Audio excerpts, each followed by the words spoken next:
Press the bell icon and never miss an update from Teli Masala. आपको हमारे रिश्ते से एतराज है ना,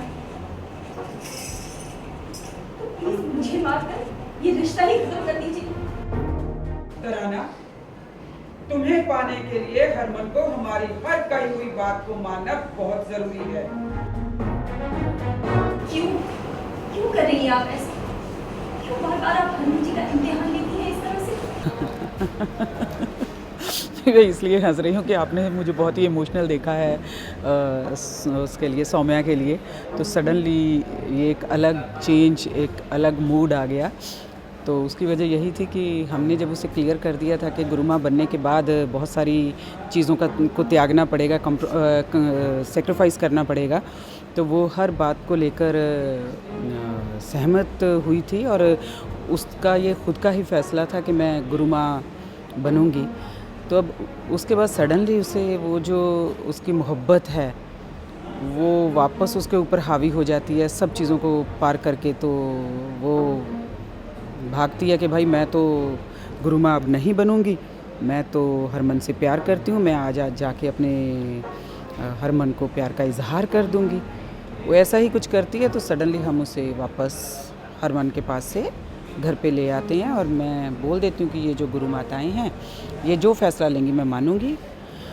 और वही सब चल रहा है। इसलिए हम गुस्से में हैं कि भाई ये तो कभी नहीं हो जाता ना कि कभी हम कह दें जी पड़ चिड़िया, कभी कह दें मर जा चिड़िया, ऐसे कुछ नहीं होती हैं चीज़ें। ये बड़े पुख्ता बेस पे फैसले होते हैं।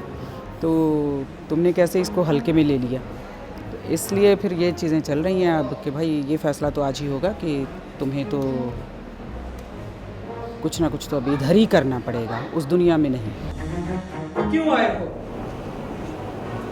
अपनी बीवी को ले जाने आया हूँ, दुनिया के सामने सच कबूल करके इसे अपनाना है। सोच ही रहे होते हैं कि अब क्या करें हम, इसका क्या करें। तो इतने में हरमन आ जाता है। तो अब हरमन साया ने एक स्टैंड ले लिया। वो वापस स्ट्रॉन्ग इसलिए हुई कि भाई तुम्हें जब बता दिया गया था उसके बावजूद तुमने ये सारा करके अब हमारी पहले तुम्हारी लिए बिरादरी दाव पे लगाई, अब मैं दोबारा बिरादरी दाव पे नहीं लगा सकती। तो वो एक इस मूड में आ गई, इस जोन में आ गई कि यस आर या पार ये तो होना ही है अब।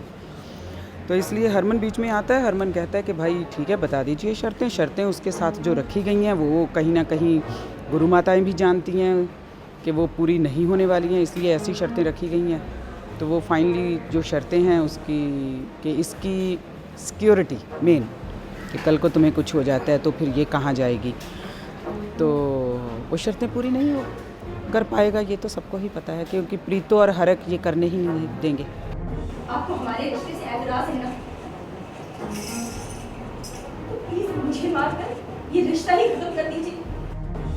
तराना, तुम्हें पाने के लिए हरमन को हमारी हर कही हुई बात को मानना बहुत जरूरी है। क्यों क्यों कर रही हैं आप ऐसा? क्यों बार बार आप हरमन जी का इम्तिहान लेती हैं?